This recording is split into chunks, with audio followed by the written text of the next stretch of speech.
Tous de DDO. Attention pour le décompte final. 9, 8, 7, 6, 5, 4, 3, 2, 1. C'est la troisième année que je mène ce projet des Olympiades de physique au sein du lycée. Avant, ça n'existait pas. Je trouve que c'est très bien parce que ça permet aux élèves de s'exprimer. Et j'ai toujours aimé faire des projets en plus, même avant d'être au lycée français de Berlin. C'est pas un coup d'essai de faire des projets à côté. Et justement, c'est ces projets qui permettent aux élèves d'avancer, de faire quelque chose de bien. Nous sommes à la 25e édition, ça fait un peu plus de 25 ans. C'est un événement annuel. L'idée, c'est la motivation des physiciens de communiquer leur goût pour la science. Les élèves sont volontaires, motivés. Souvent, ils débutent leur projet tout seuls l'été pendant les vacances. Donc, ça se fait naturellement. Non seulement il y a un grand oral, mais il y a de la recherche, il y a de l'élaboration, il y a de la manipulation, de l'expérimentation. Je trouve qu'on est déjà bien en avance. On a eu l'idée au mois de mai à peu près. Du coup, on a commencé à travailler au mois de juin. Dans la façon de répondre à la question, on pouvait partir sur différentes pistes et voir si ça aboutissait ou si ça ouvrait même d'autres pistes. Quand on cherche, on a aussi toujours de nouvelles questions qu'on se pose. C'est plus un cours magistral où le professeur va nous donner des réponses. Et ici, c'est plutôt donc à nous de venir avec des questions et de chercher. Et j'ai trouvé cet exposé tout à fait remarquable.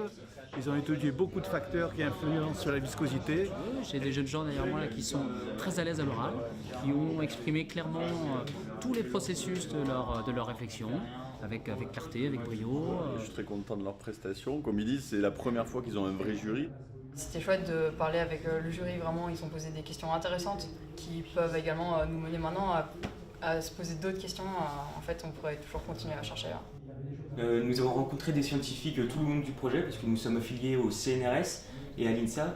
Alors ça doit faire la 4e fois ou 5e fois que je participe et on va dire que c'est la 3e fois qu'on est sélectionné en finale. Le but un peu aussi de ce projet, c'est d'avoir des rapports un peu différents entre les élèves et les enseignants. On a un contact beaucoup plus direct et on est assez souvent mis aussi sur un pied d'égalité, dans le sens où on n'a pas plus de solutions qu'eux et qu'on réfléchit tous aux problèmes en même temps. Et donc ça, c'est intéressant pour les élèves et pour nous aussi. Oui, pour nous deux, donc c'était la première participation aux Olympiades et franchement, on s'en sort très bien.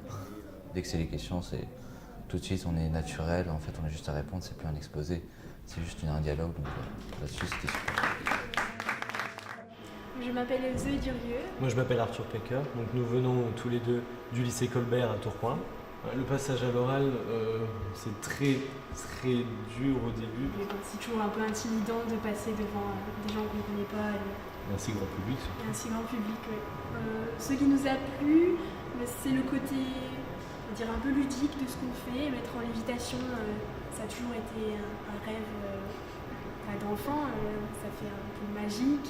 Réussir aux Olympiades, c'est un grand pas parce que déjà pour nous, c'est une fierté. Moi, au contraire, les sciences, ça m'a toujours passionné, et notamment la physique-chimie, et plus tard, moi, ce serait plutôt m'orienter dans le domaine de la chimie. Ils sont partis sans savoir ce que c'est qu'une onde, et ils ont terminé en expliquant le phénomène d'onde stationnaire et en mettant des objets en lévitation.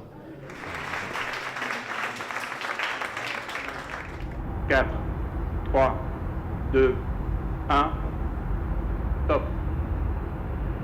Allumage Vulcain.